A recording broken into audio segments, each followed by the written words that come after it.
público, quizá mucha gente no se ha podido trasladar. Está lloviendo bastante fuerte. Damos gracias a Dios por la lluvia, para que purifique un poco el medio ambiente, pero ojalá nos detenga esta lluvia pasado mañana para que las condiciones sean lo mejor para llevar a cabo el encuentro, como se les ha comentado a todos, con el señor Cardenal, por la propuesta del plan pastoral de nuestra rectoría para el trienio 2023-2026. La bendición de la nueva pila bautismal de la capilla, con mucho esfuerzo en la comunidad de Michones, presentaremos para que se bendiga y esté ahí la capilla del Santísimo y la coronación de la Virgen, patrona de Nuestra Señora de Fátima, y una pequeña pila de agua bendita que se ha adquirido para ir aprendiendo de todos los signos necesarios en el tema. Bien, vamos a continuar entonces dentro del Catecismo de la Iglesia Católica, y este punto, esta enseñanza, nosotros lo hemos trazado desde que llegamos como una formación permanente que la retomo yo con mucho cariño y con mucho deseo de que todos renovemos nuestro conocimiento en la fe que profesamos. Continuaremos con el credo de la Iglesia Católica, y en la primera parte es credo del solo Dios, Padre Todopoderoso. Llegamos hasta la semana pasada en el número 211, donde yo les comentaba. 228. 228 ya lo pasamos. Sí. Perdón. Qué bueno que me dicen, por favor, porque entonces vamos a hacer el 229. Es el Padre.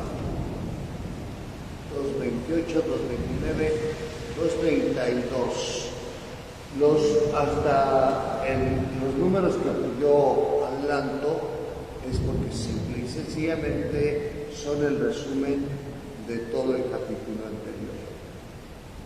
En el capítulo primero, creo en Dios Padre, creador del cielo y de la tierra. En el párrafo 2, del Padre, en el nombre del Padre, del Hijo y del Espíritu Santo. Aquí nosotros contemplamos desde Cesario de Arles la composición que, aunque no viene en la Sagrada Escritura como la palabra Trinidad, aparecerá ya en los primeros siglos de la Iglesia como una verdad, donde lo hemos definido siempre los católicos: un solo Dios verdadero con tres personas distintas, a la que llamamos Trinidad. Por eso hay un fundamento también bíblico. Los cristianos son bautizados, purificados, limpiados en el nombre del Padre, del Hijo y del Espíritu Santo. Mateo 28, 19, cuando reciben la misión después de la resurrección. Antes responden, creo, a la triple pregunta que les pide confesar su fe en el Padre, en el Hijo y en el Espíritu Santo. Y Cesario de Arles lo dice así en el latín: Fidis omnium Christianorum in Trinitate consisti. Fíjense bien, la fe de todos los cristianos se cimenta en la Santísima Trinidad. Antiquísimo el nombre de la Trinidad, pero que no viene en la Biblia. Otra vez, no va a aparecer en la Biblia, pero sí en la tradición y el magisterio de la Iglesia, cuando está el símbolo de la exposición en el sermón número 9 de San Cesario de Arles. Los cristianos son bautizados en el nombre del Padre, del Hijo y del Espíritu Santo, y no en los nombres de estos. A ver, fíjense este conjunto. El nombre completo de Dios se da en el bautizo del Padre, del Hijo y del Espíritu Santo. No te bautizo por el Padre, con el Hijo y el Espíritu. Es un bautizo de un solo Dios verdadero con las tres personas. No se bautiza uno, no hay un bautizo en el nombre del Padre, no hay otro bautizo por el Hijo, no hay otro bautizo en el Espíritu. Es un solo bautismo con un solo Dios de tres personas. ¿Se entiende esto? ¿Cómo es la realidad de por qué dar la importancia de la Trinidad? Pues no hay más que un solo Dios. Él es todopoderoso, su Hijo único y el Espíritu Santo, la Santísima Trinidad. Por eso en el 2.34 exalta lo siguiente: el misterio de la Santísima Trinidad es el misterio central de la fe y de la vida cristiana. Es el misterio de Dios en sí mismo. Es pues la fuente de todos los misterios de la fe. Es la luz que los ilumina. Es la enseñanza más fundamental y esencial en la jerarquía de las verdades de la fe. Toda la historia de la salvación no es otra cosa que la historia del camino y los medios por el cual el Dios verdadero y único, Padre, Hijo y Espíritu Santo, se revela a los hombres, los aparta del pecado y los reconcilia y une consigo. El domingo que celebramos la Santísima Trinidad, que fue hace 3 domingos, si mal no recuerdo, 2 domingos, decíamos lo siguiente: no entendemos el misterio de la Santísima Trinidad sino desde el mismo concepto de la creación de Dios, que elige al hombre, lo crea por su voluntad. El hombre en su libertad da la espalda a Dios. Es anunciado por los profetas, por los patriarcas, por los reyes, el Mesías que ha de reivindicar al hombre para elevarlo precisamente nuevamente al aspecto de la santidad. Ningún hombre es capaz de ofrecerse como el mismo Dios se ofrece en la persona de Jesús para ser víctima, y su sangre derramada en la cruz nos salva y nos vuelve al origen, dejándonos el Espíritu para nuestra santificación. Entendemos entonces la Trinidad como lo acabamos de reafirmar, en que el Padre crea, el Hijo salva y el Espíritu Santo santifica. Está aquí en este número del 234, está toda esta verdad. En este párrafo se expondrá brevemente de qué manera es revelado el misterio de la bienaventurada Trinidad, cómo la Iglesia ha formulado la doctrina de la fe sobre este misterio, y finalmente cómo por las misiones, la misión del Padre crear, la misión del Hijo salvar, la misión del Espíritu Santo santificar, el Padre realiza su designio amoroso de creación, redención.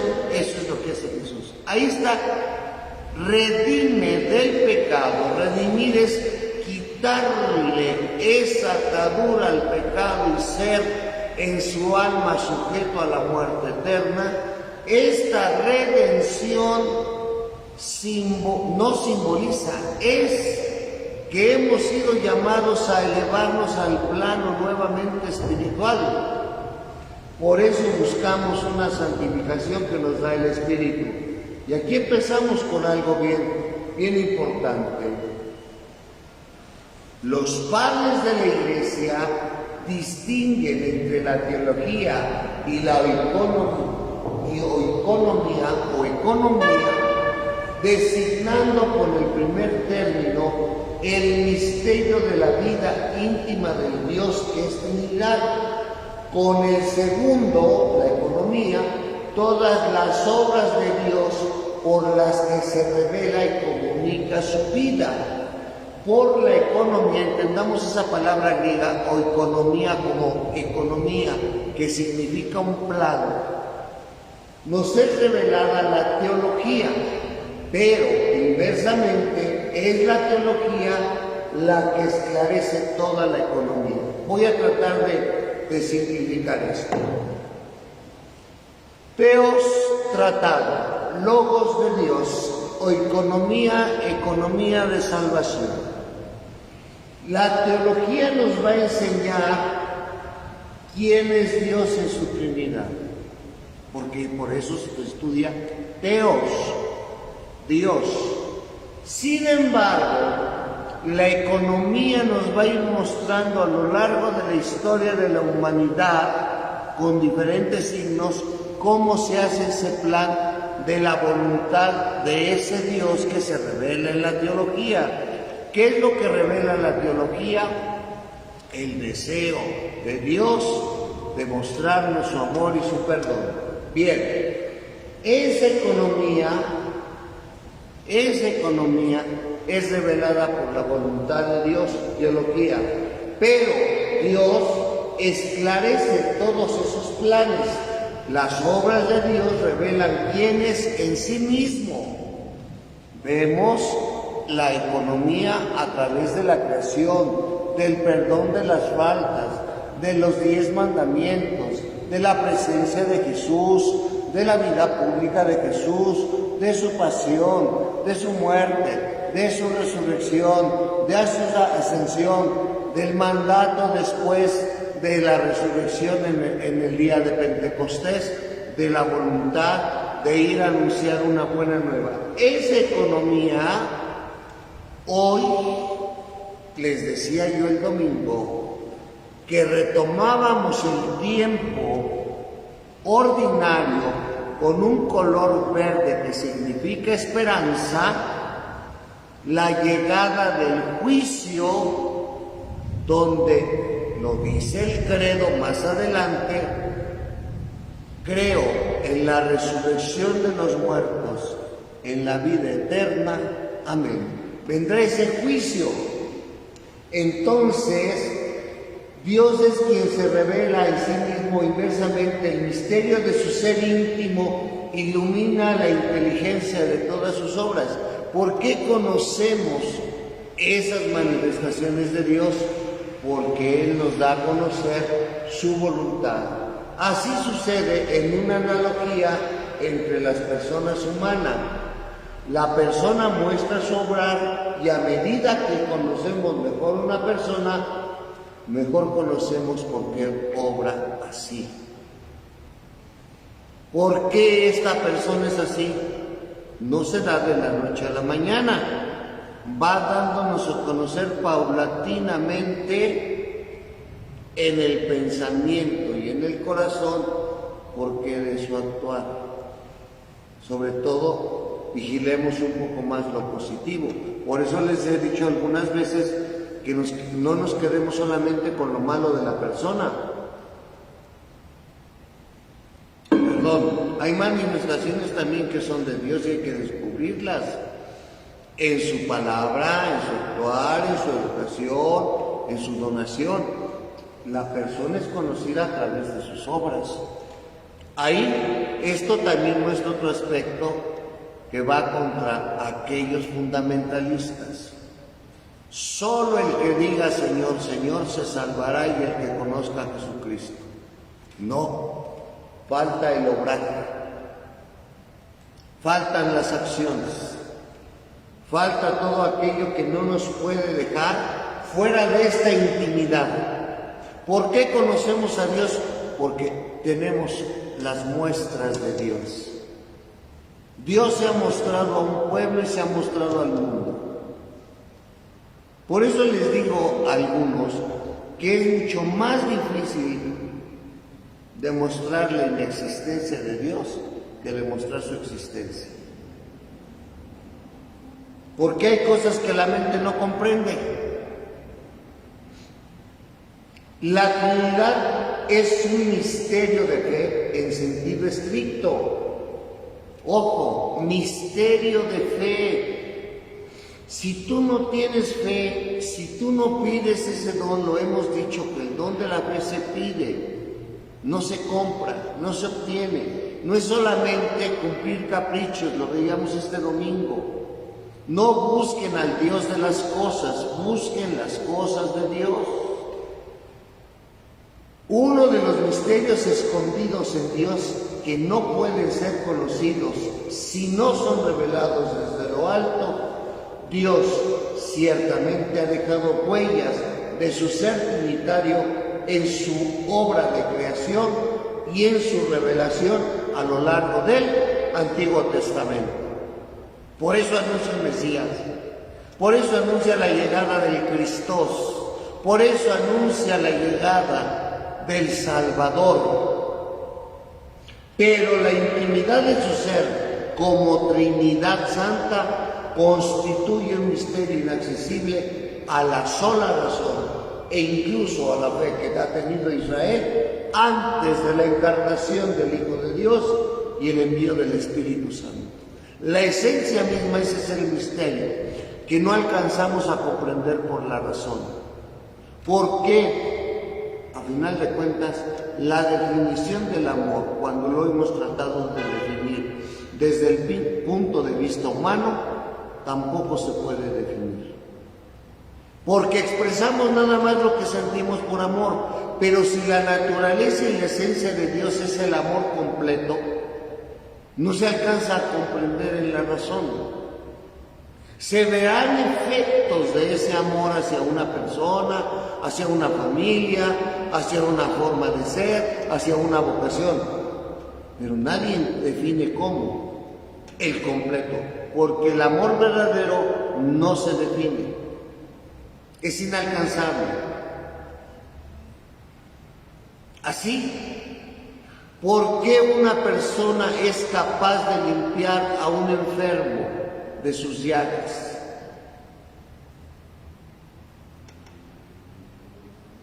Para pantallar dirán algunos, no, Él lo hace de todo corazón. ¿Y eso es amor? A ver, hazlo tú. No, para mí el amor significa otra cosa. Pues a lo mejor significará otra cosa, pero Él lo hace así, lo muestra así. Cuando el ser humano encuentra que no puede tener definición, se queda callado ante el amor de Dios. A lo largo de la historia hemos tenido que callar por su persistencia en amarnos como somos. ¿Cómo se revela Dios? Aquí está, bellísimo. La invocación de Dios como Padre es conocida en muchas religiones. La divinidad es con frecuencia considerada como Padre de los dioses y de los hombres. En Israel, Dios es llamado Padre en cuanto Creador del mundo. Deuteronomio 32, 6. Voy a buscarla en Deuteronomio 32, 6. Dice: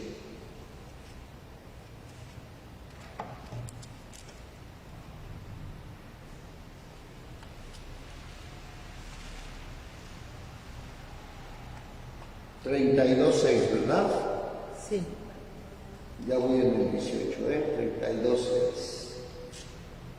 Dice lo siguiente: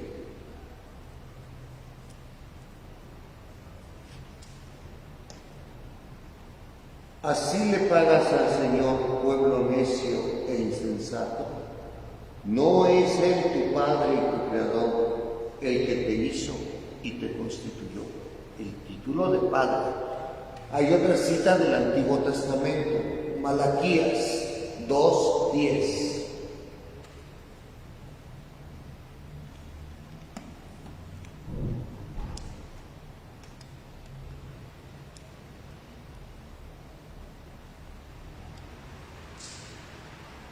Malaquías, ¿verdad? ¿Qué les dije?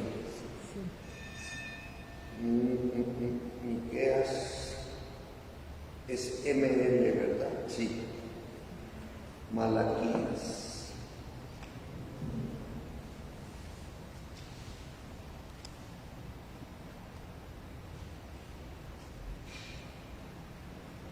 Permítanme un segundo.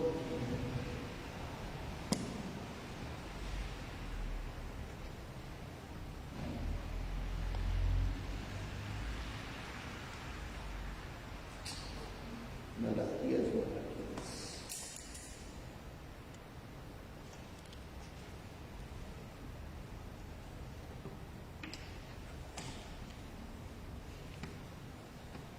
Aquí está.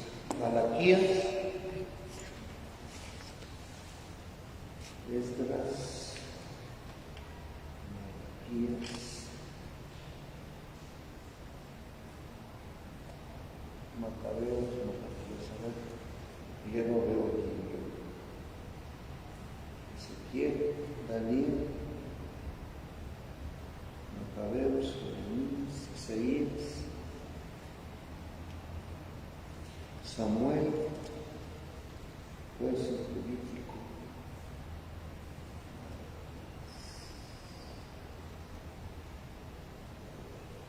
Ellos.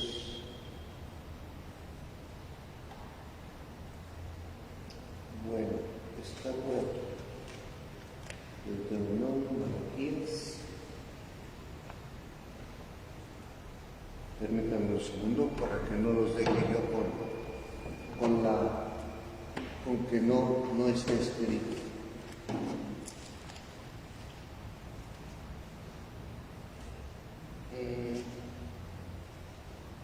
Adopción, Génesis.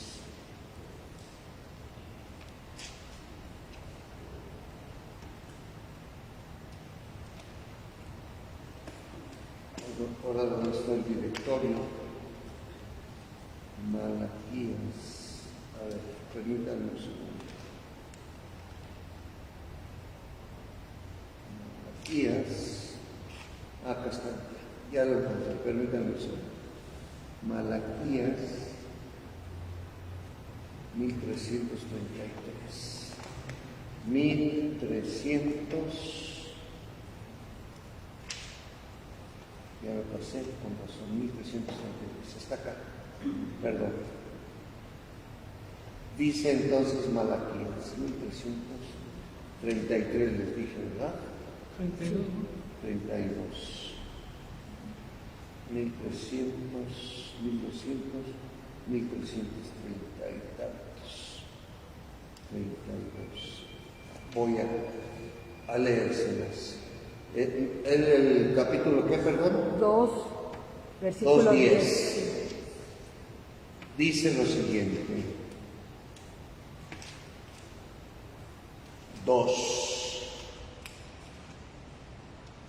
2:10, ¿verdad?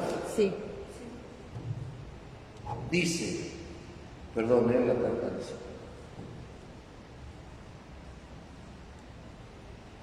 Dice entonces,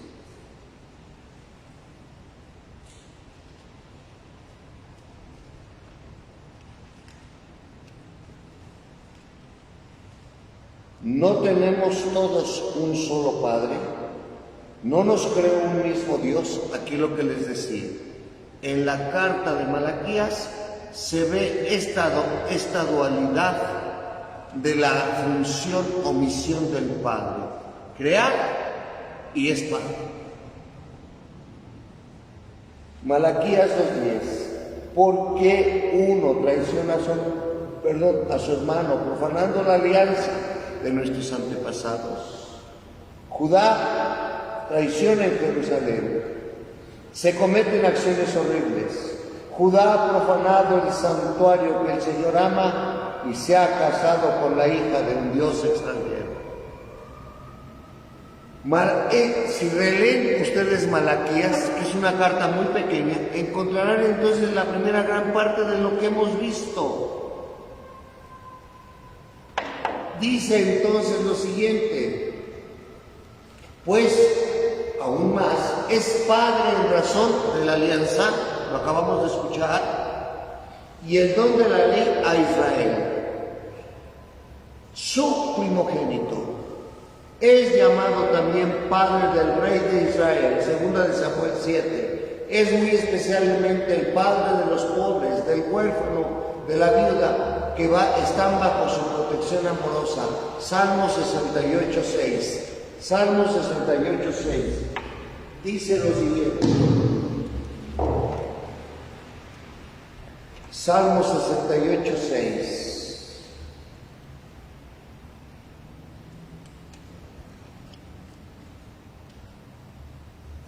68.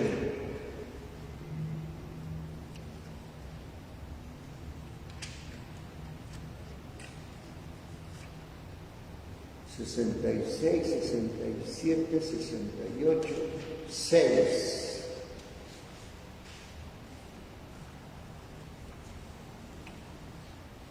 Aquí está.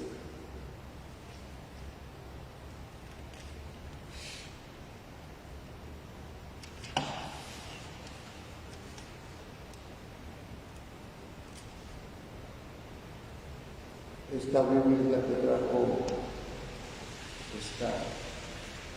¿cómo se llama? ¿Pegarla de las hojas? Sí. Dice, Padre de huérfanos, protector de viudas, ese es Dios desde su santa morada. Dios da un hogar a los que están solos, libera de la prisión de los cautivos, mas los rebeldes se quedan en el yermo. Oh Dios, cuando salías al frente de tu pueblo, cuando avanzabas por el desierto, la tierra tembló, los cielos se licuaron ante Dios, el Dios del Sinaí, ante Dios, el Dios de Israel. Cuando nosotros contemplamos estas lecturas, hermanos, fíjense lo que dice el número siguiente. Al designar a Dios con el nombre de Padre, porque el nombre de Dios es impronunciable, es nuestro Padre, el lenguaje de la fe indica principalmente dos aspectos. Uno, que Dios es origen primero de todo y autoridad trascendente, y que es al mismo tiempo bondad y solicitud amorosa para todos sus hijos. Subrayen ese 239 y ténganlo muy en cuenta. Hasta me espantaste, ¿no? Sí. Ahorita la subimos, porque hasta yo creo que no fue el viento. A ver, gracias. Hasta ahí está muy bien. ¿Sí se apretó? Perdón, porque ya, yo creo que ha de ser el demonio de las 20 para las 8. Bien. Entonces dice lo siguiente: es al mismo tiempo bondad y solicitud amorosa para todos sus hijos. Esta ternura paternal de Dios puede ser expresada también mediante la imagen de la maternidad. ¿Se acuerdan que algún día les comenté que algo que tuvo en una de sus presentaciones en audiencias generales en el Vaticano, Juan Pablo I, que fue muy corto su papado, dijo que Dios tenía también el rostro materno? Fíjense cómo aquí incluso la figura que es poco concebida en el varón de ser un padre amoroso, quien la contempla es Dios, quien la vive es Dios. Entonces, cuando nosotros le llamamos papá, Abba, que va a venir en el Nuevo Testamento, esa palabra Abba es papito, papacito. No es el padre tan solo, que suena a veces muy fuerte, sino papi. Ese adjetivo, esa minimización en cuanto al título, pero que quiere decir todo, más cercano, más cariño, más calor. está desde el Antiguo Testamento, cuando nosotros comprendemos que ese Padre que me ha creado me tiene tanto amor, pero que también su amor trasciende a quien menos tiene, reflejándose su amor en los pobres, en los huérfanos, en las viudas, que es el primero en todo, que es el que generó mi vida, pero que también manda. El papá manda, y más para una cultura judía donde la mujer no intervenía mucho en esas decisiones. Fíjense lo que nos dice también para lo que puede ser para Israel. Esta ternura paternal de Dios puede también ser expresada mediante la imagen de la maternidad. Esta consolidación de familia, ¿se imaginan con que lo vivieran nuestros matrimonios cristianos? El padre es autoridad, sí, pero no porque tiene autoridad deja de ser apapachador con los hijos, que se convierte también en un hombre sensible y no pierde la autoridad. Luego, fíjense lo que comenta, que indica más expresivamente la inmanencia de Dios, la intimidad entre Dios y su criatura. El lenguaje de la fe se sirve así de la experiencia humana de los padres, que son en cierta manera los primeros representantes de Dios para los hombres.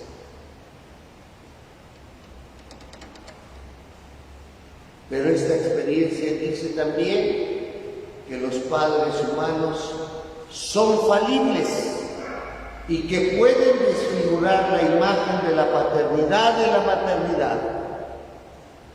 Conviene recordar entonces que Dios trasciende la distinción humana de los sexos.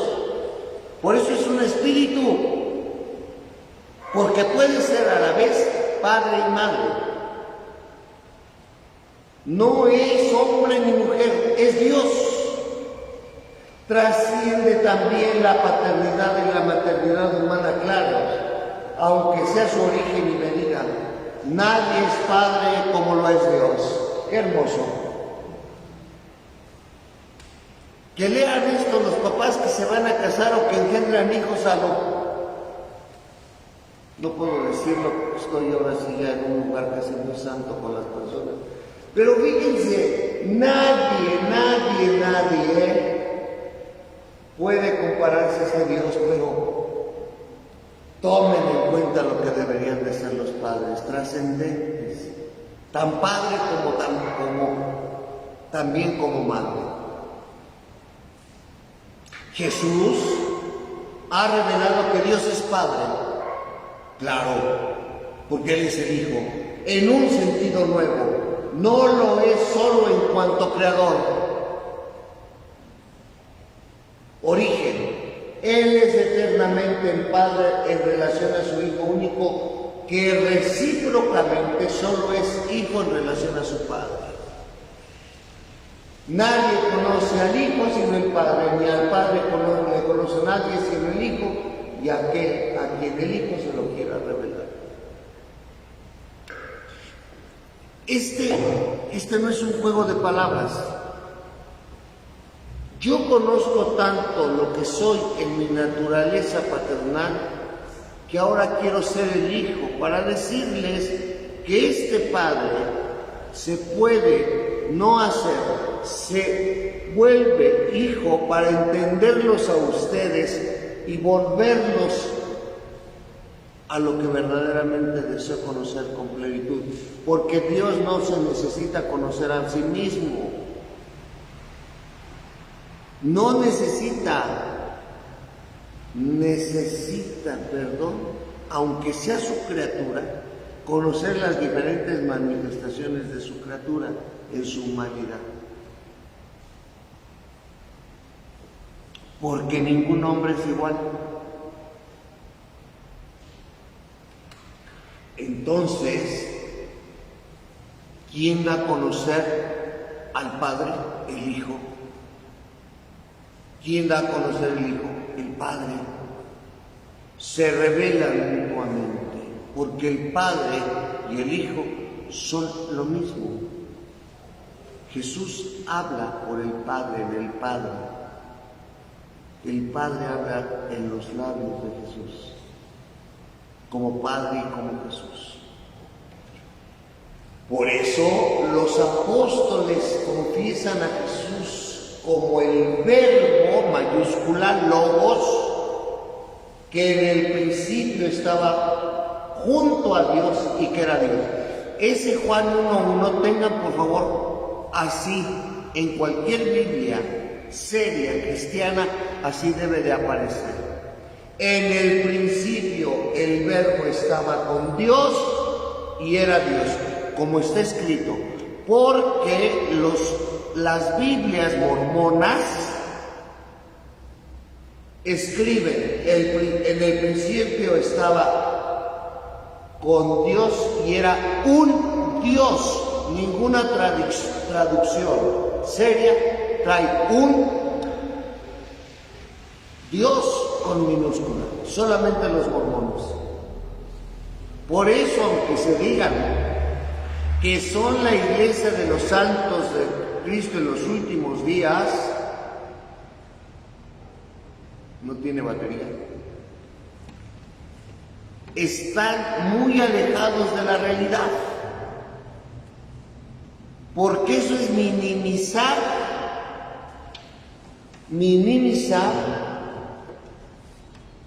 al verbo creador, al verbo redentor.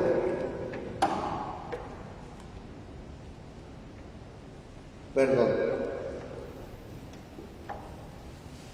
Ya. Mis queridos hermanos, continúo. Era Dios como la imagen del Dios invisible, como el resplandor de su gloria y la impronta de su esencia. No podemos ver al Padre porque es espíritu. Conocemos sus manifestaciones, pero ¿quién nos los da a conocer en la esencia? El Hijo que toma esa naturaleza humana y nos habla de Él. Pero nos habla en la humanidad de Jesucristo, verdadero Dios, verdadero hombre, para conocer esa esencia del Padre. Por eso, Él nos da a conocer quién es la gloria o qué es la gloria de Dios y qué es su esencia. Porque si no, nuestra comprensión no alcanzaría a ver todo lo divino. Él nos hace accesible, Jesús, la divinidad total del Padre. Después de ellos, siguiendo la tradición apostólica, que no es cualquier tradición, la Iglesia confesó en el año 325, en el Concilio de Nicea, que el Hijo es consubstancial al Padre, es decir, un solo Dios con Él. El segundo concilio ecuménico reunido en Constantinopla en el 381, estoy hablando del siglo IV, hace más de 17 siglos, conservó esta expresión en su formulación del credo de Nicea y confesó al Hijo único de Dios, nacido del Padre antes de todos los siglos, luz de luz, Dios verdadero de Dios verdadero, engendrado, no creado. Nosotros somos criaturas, consubstancial al Padre, y así queda desde el año 381, con el concilio niceno-constantinopolitano.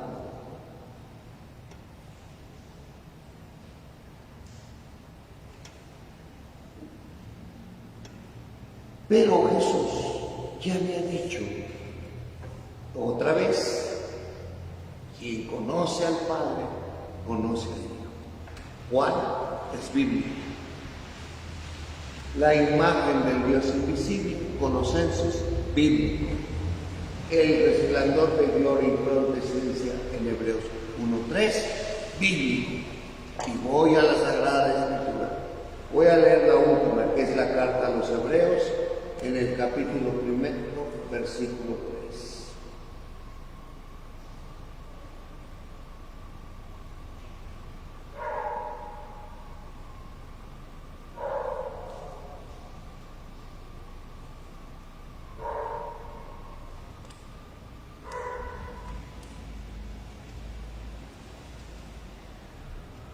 Permítanme un segundito.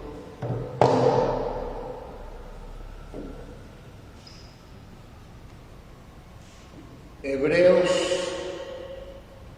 capítulo primero. Sí, capítulo 1, versículo 3. Gracias.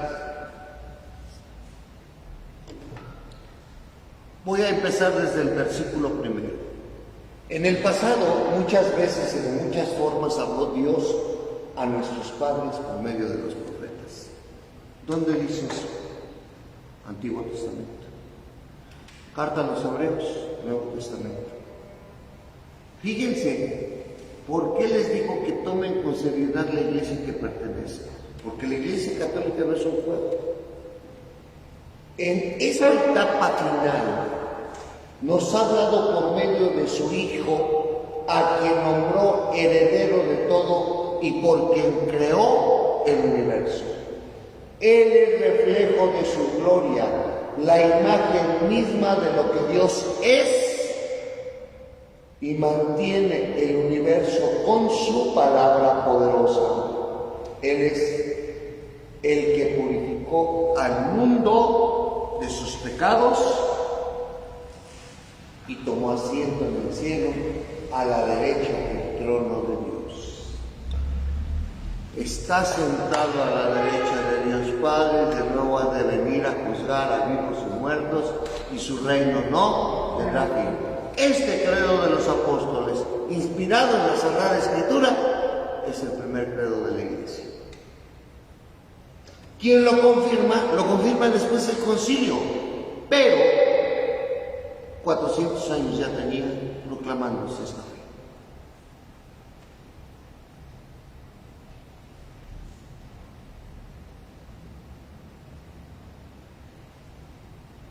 Y ahí les va el Espíritu Santo.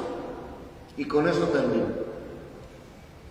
Antes de su Pascua, de su paso liberador, que eso es lo que significa la palabra Pascua, Jesús anuncia el envío de otro paráclito, defensor, el Espíritu Santo, que actuó ya en la creación. Génesis capítulo 1, versículo 2, y por los profetas en el símbolo niceno-constantinopolitano, estará ahora junto a los discípulos y en ellos, para enseñarles, conducirlos hasta la verdad completa.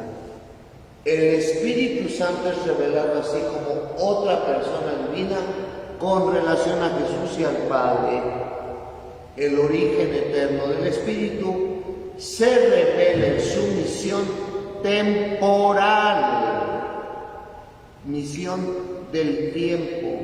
El Espíritu Santo es enviado a los apóstoles y a la Iglesia, tanto por el Padre en nombre del Hijo como por el Hijo en persona, una vez que vuelve junto al Padre. Juan 14:26, todas las citas bíblicas. El envío de la persona del Espíritu tras la glorificación de Jesús, Juan 7, revela en plenitud el misterio de la Santa Trinidad. Me quiero ir entonces al Evangelio de San Juan, capítulo 7, versículo 3 al 9. Juan 7, 3 al 9.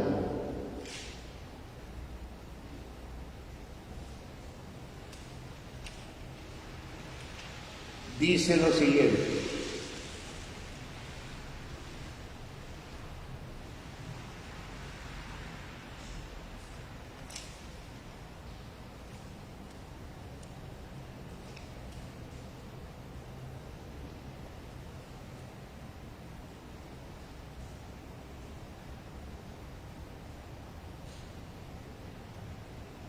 39, 7:39. Sí.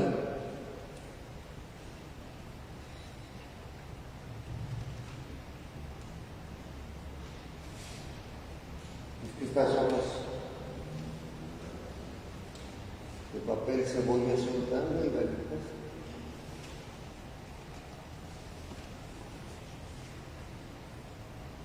Aquí está.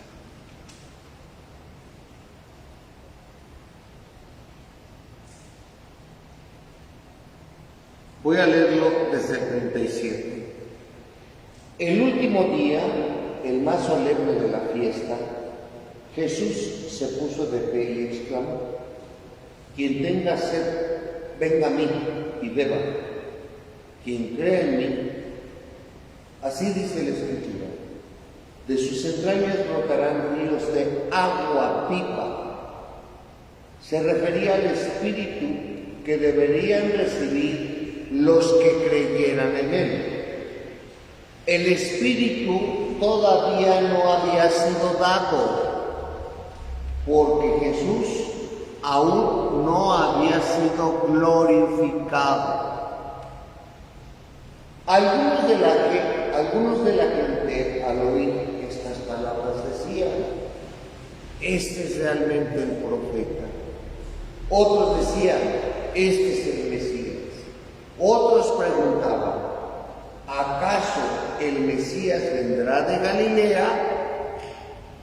No dice la Escritura, fíjense cómo manejaban la Escritura los judíos, que el Mesías vendrá de la descendencia de David y de Belén, el pueblo de David. La gente estaba dividida a causa de él. Algunos intentaban arrestarlo, pero nadie se atrevía a hacerlo. Cuando los dirigentes, ya me pasé el 37, ¿verdad? El 39.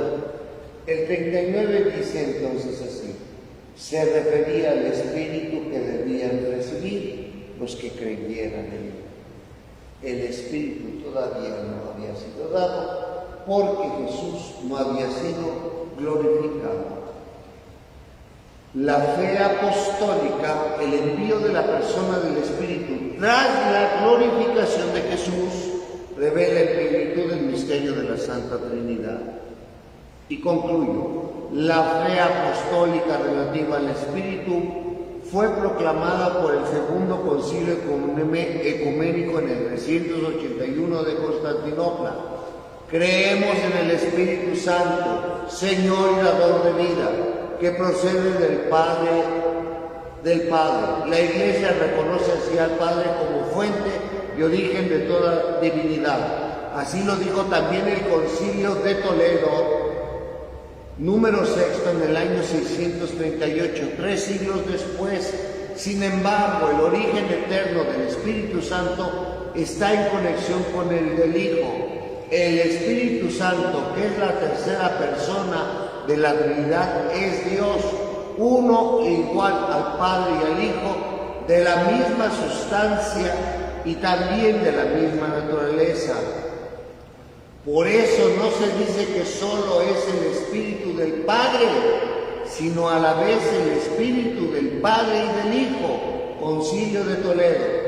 El credo del Concilio de Constantinopla que hacemos los domingos confiesa: con el Padre y el Hijo recibe una misma adoración y gloria, y habló porque los profetas recibían la revelación y los apóstoles la recibieron también después, la proclamación del Espíritu Santo. La tradición latina del credo, aquí hay un punto muy hermoso, confiesa que el Espíritu procede del Padre y del Hijo, el filioque, la filiación esencial. El Concilio de Florencia en el año 1438 explicita: el Espíritu Santo tiene su esencia y su ser a la vez del Padre y del Hijo, y procede eternamente tanto del uno como del otro, como de un solo principio y por una sola expiración, y por todo lo que pertenece al Padre. El Padre lo dio a su Hijo único al engendrarlo, a excepción de su ser de Padre.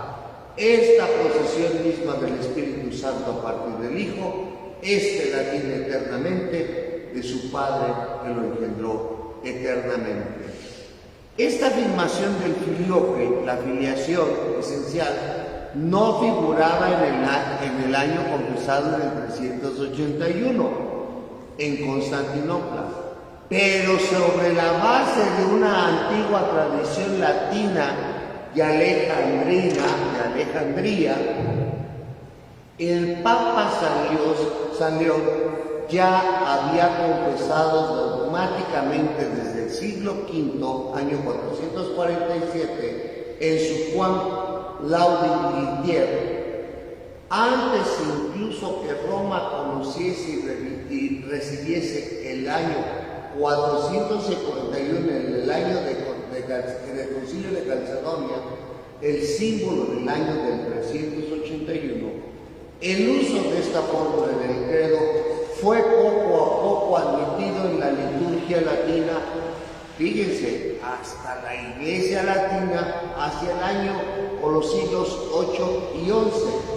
Y esa introducción del filioque, o sea, el Espíritu Santo, en el símbolo niceno-constantinopolitano por la liturgia latina, constituye todavía hoy un motivo de no convergencia con las iglesias ortodoxas. Ese filioque ellos dicen que no, que el Espíritu Santo no procede en esa relación con Dios. La tradición oriental expresa en primer lugar, vamos a decirlo aquí, en primer lugar el carácter de origen primero del Padre por relación al Espíritu Santo. Al confesar al Espíritu como salido del Padre, en Juan 15:26, esa tradición afirma que ésta procede del Padre por el Hijo, adyentes 2. La tradición occidental, la que nosotros tenemos, expresa en primer lugar esa comunión consubstancial entre el Padre y el Hijo, diciendo que el Espíritu procede del Padre y del Hijo. Lo dice de manera legítima y razonable desde el Concilio de Florencia, porque el orden eterno de las personas divinas en su comunión consubstancial implica que el Padre sea el origen primero del Espíritu, en tanto que es un principio sin principio. Pero también en cuanto Padre del Hijo único, sea con él el único principio de que procede el Espíritu Santo, está en el Concilio de Laín. Esta legítima complementariedad, si no se desorbita, no afecta la identidad de la fe del misterio confesado. ¿Por qué? Porque la verdad revelada de la Trinidad ha estado desde los orígenes de la raíz de la fe bíblica de la Iglesia, principalmente en el acto del bautismo. Vayan y bauticen a todas las personas en el nombre del Padre, del Hijo y del Espíritu Santo. Encuentra esa expresión en la regla de la fe bautismal, formulada en la predicación, la catequesis y la oración de la Iglesia. Estas formulaciones se encuentran ya en los escritos apostólicos, como el saludo recogido en la liturgia eucarística. La gracia del Señor Jesucristo, el amor de Dios y la comunión del Espíritu Santo estén con cada uno de ustedes. Está la mención desde los inicios, a través de la revelación en la Sagrada Escritura. Leo cualquiera, denme cualquiera de ellas, por favor.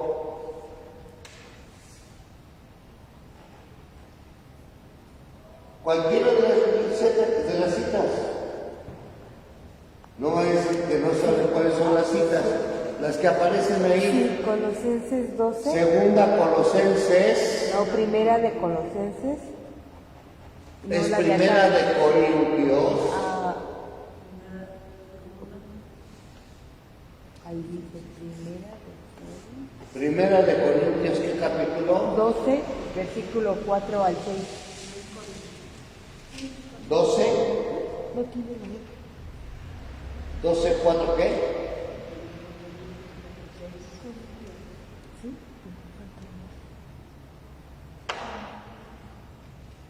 12:4. Existen diversos dones espirituales, pero un mismo espíritu, con mayúscula. Existen ministerios diversos, pero un mismo Señor, con mayúscula. Existen actividades diversas, pero un mismo Dios, que ejecuta todo en todos. A cada uno se le da la manifestación del Espíritu mayúscula para que ejecutar para el bien común. Uno, por el Espíritu tiene el don de hablar con sabiduría. A ver, entonces, si todo ello conlleva a que desde la antigua tradición apostólica hemos considerado, bajo las fórmulas que se conocen, la Trinidad, les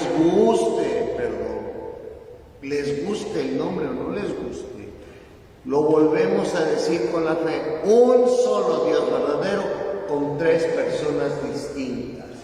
Durante los primeros siglos, la Iglesia formula más explícitamente su fe trinitaria, tanto para profundizar su propia inteligencia de la fe, como para defenderla contra los errores que la deformaban.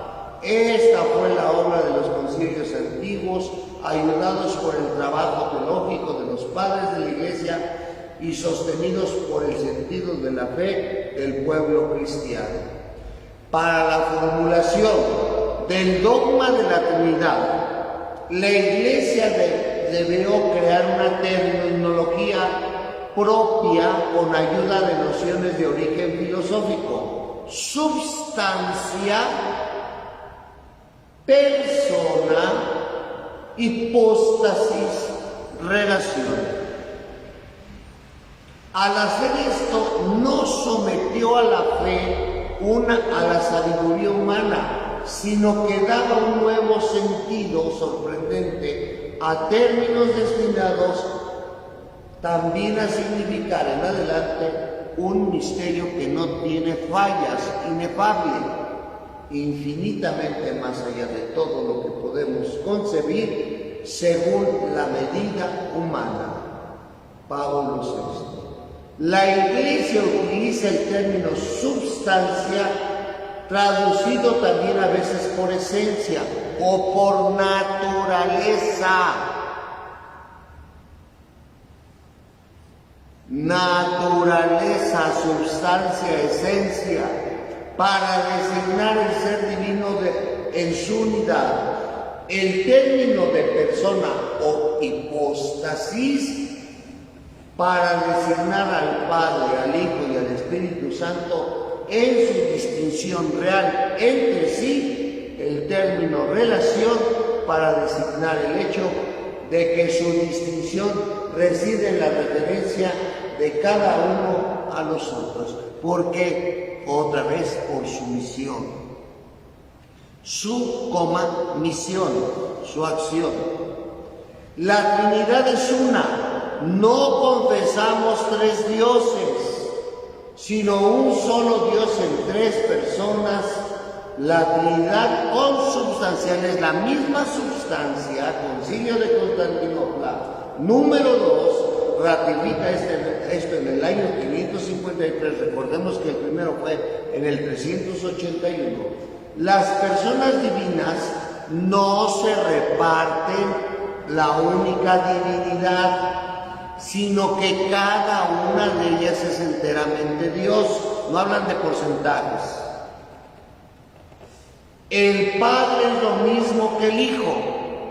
El Hijo lo mismo que es el Padre. El Padre y el Hijo lo mismo que el Espíritu Santo. Es decir, un solo Dios por naturaleza. Cada una de las tres personas es esta realidad, es decir, la substancia, la esencia o la naturaleza divina. Ese es el misterio. Las personas divinas son realmente distintas entre sí. Dios es único, pero no solitario. Padre, Hijo, Espíritu Santo no son simplemente nombres que designen modalidades del ser divino. No, pues son realmente distintos entre sí. El que es el Hijo no es el Padre, y el que es el Padre no es el Hijo, ni el Espíritu Santo, el que es el Padre o el Hijo. Son distintos entre sí por sus relaciones de origen. El Padre es quien engendra, el Hijo es quien es engendrado, y el Espíritu Santo es quien procede del Padre y del Hijo. La unidad divina es tres. Las personas divinas son relativamente unas a otras. La distinción real de las personas mayúsculas entre sí, porque no divide la unidad divina, la esencia, reside únicamente, en las relaciones que las refieren unas a otras. En los nombres relativos de las personas, el Padre es referido al Hijo, el Hijo lo es al Padre y el Espíritu Santo es a los dos anteriores. Sin embargo, cuando se habla de estas tres personas, considerando las relaciones, se cree en una sola naturaleza o substancia. En efecto, en Dios todo es uno, excepto lo que comporta relaciones opuestas. A causa de esta unidad, el Padre está todo en el Hijo, todo en el Espíritu Santo. El Hijo está todo en el Padre, todo en el Espíritu Santo, y el Espíritu Santo está todo en el Padre y todo en el Hijo. Se distinguen por otras realidades. A los catecúmenos de Constantinopla, San Gregorio Nazanciano, llamado también el teólogo, les confía este resumen de la fe trinitaria. Vamos a ver, fíjense. Ante todo, guardadme este buen depósito por el cual vivo y combato, con el cual quiero morir, que me hace soportar todos los males y despreciar todos los placeres. Quiero decir la profesión de fe en el Padre y el Hijo y el Espíritu Santo. Se los confío hoy, porque ella los introducirá dentro de poco en el agua y los sacará de ella, bautismo. Les doy como compañera y patrona de toda vuestra vida.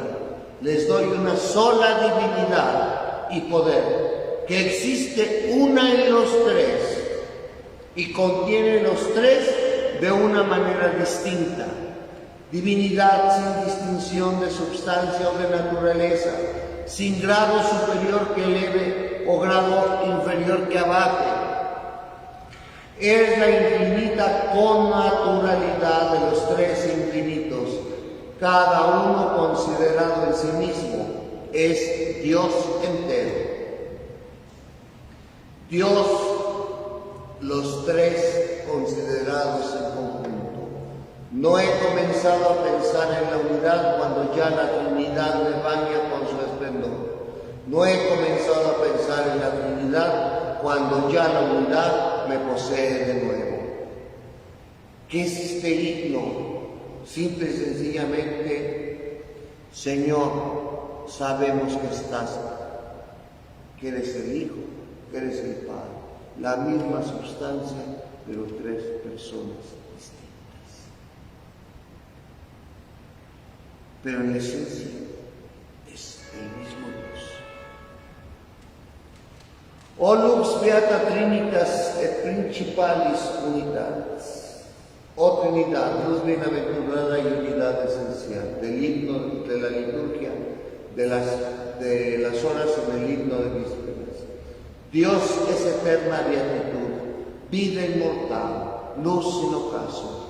Dios es amor, Padre, Hijo y Espíritu Santo. Quiere comunicar libremente la gloria de su vida bienaventurada. Tal es el designio benevolente. Efesios 1:9. que concibió antes de la creación del mundo en su Hijo amado, predestinándonos a la adopción filial en Él. Efesios 1, 4, 5. Es decir, a reproducir la imagen de su Hijo nosotros, gracias al Espíritu de adopción filial. Este designio es una gracia dada antes de todos los siglos, nacido inmediatamente del amor trinitario. Se despliega en la obra de la creación, en toda la historia de la salvación. Creación, salvación, después de la caída, en las misiones del Hijo y del Espíritu, cuya prolongación es la misión de la Iglesia.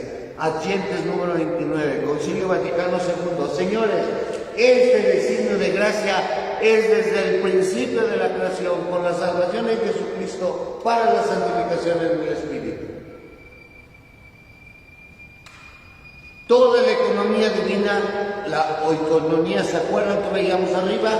Es obra común de las tres personas divinas, porque la Trinidad, del mismo modo que tiene una sola y misma naturaleza, así también tiene una sola y misma operación. Concilio de Constantinopla.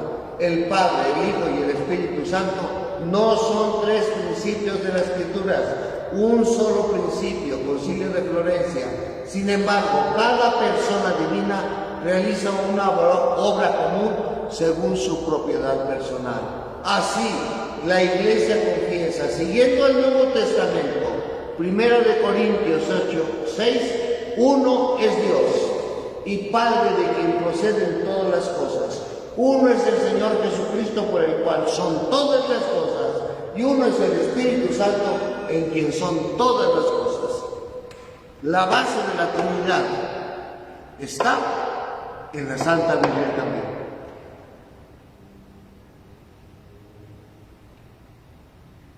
Son sobre todo misiones divinas de la encarnación del Hijo y del don del Espíritu Santo las que manifiestan las personas, las propiedades de las divinas personas.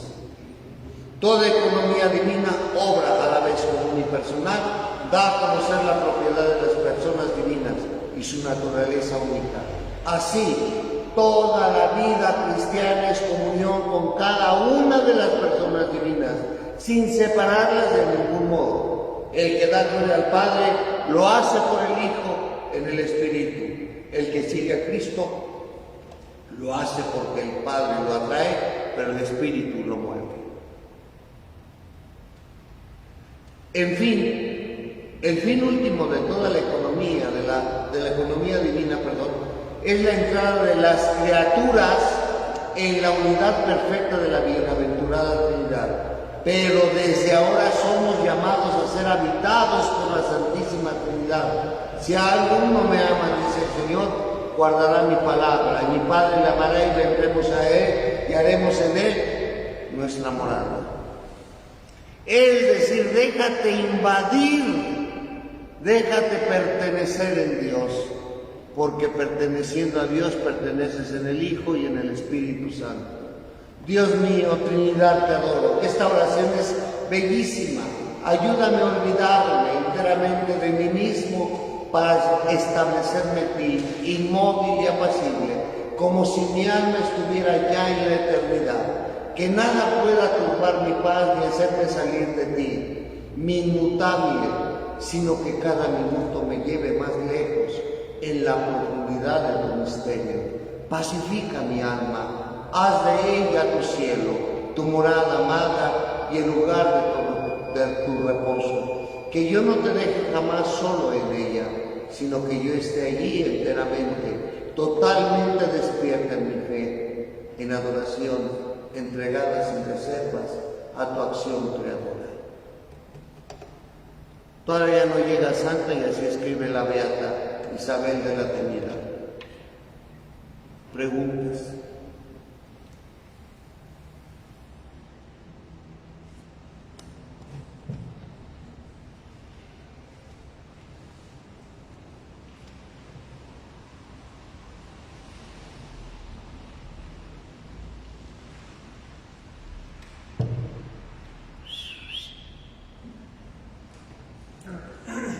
¿Se quedaron pensando en el amor de Dios, en el Padre y en el Hijo o qué? Creo que ya había quedado claro desde hace 3 segundos.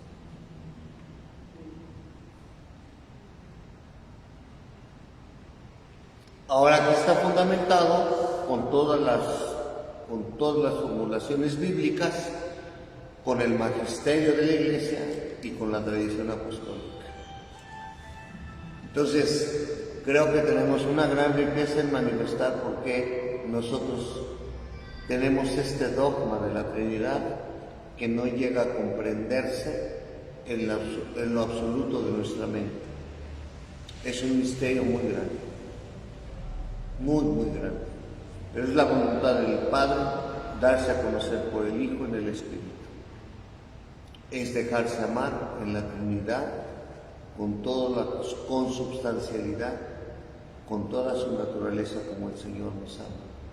Tanto es así que ese amor no tiene otra respuesta más que la entrega de Jesús, su muerte y su gloriosa resurrección.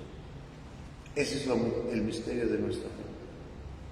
Por eso, este es el misterio de nuestra fe y decimos en otra doxología: anunciamos tu muerte, proclamamos tu resurrección. Ven, Señor Jesús.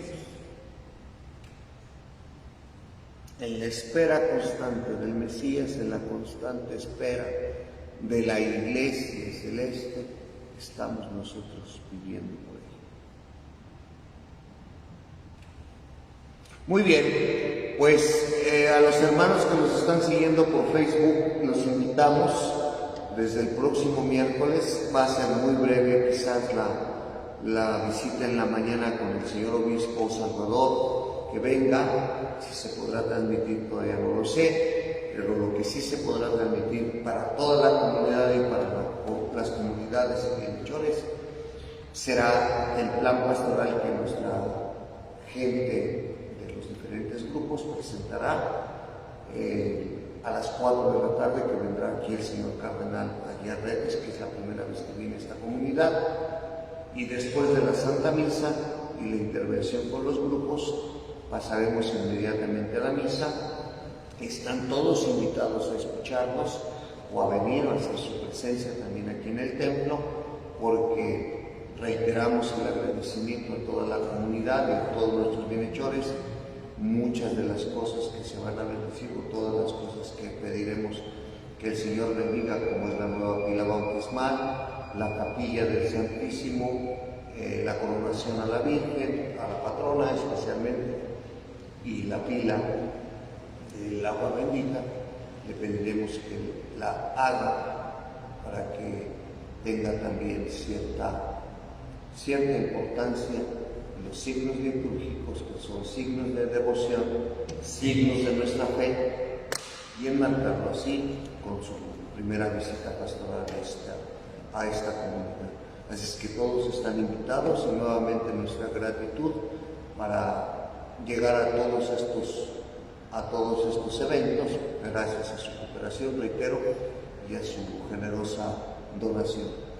Entonces, por aquí nos vemos el jueves. Mañana tendremos todavía quizá un ensayo último, alguna aclaración sobre los eventos, pero esto no se transmitirá lógicamente, pero estaremos aquí para servirles. Y el próximo lunes continuaremos con nuestra formación permanente, que no concluirá sino hasta que terminemos algunos elementos básicos para la enseñanza en los diferentes grupos que tienen su deseo de formarse, sobre todo en la doctrina de la Iglesia Católica. Pues a todos muchas gracias, aquí los presentes que se dignaron venir pese al agua, espero que no les haga daño, y a los que están en casa siguiéndonos, pues desde aquí nuestro deseo de vernos prontamente el jueves. Descansen pues esta noche. Gracias.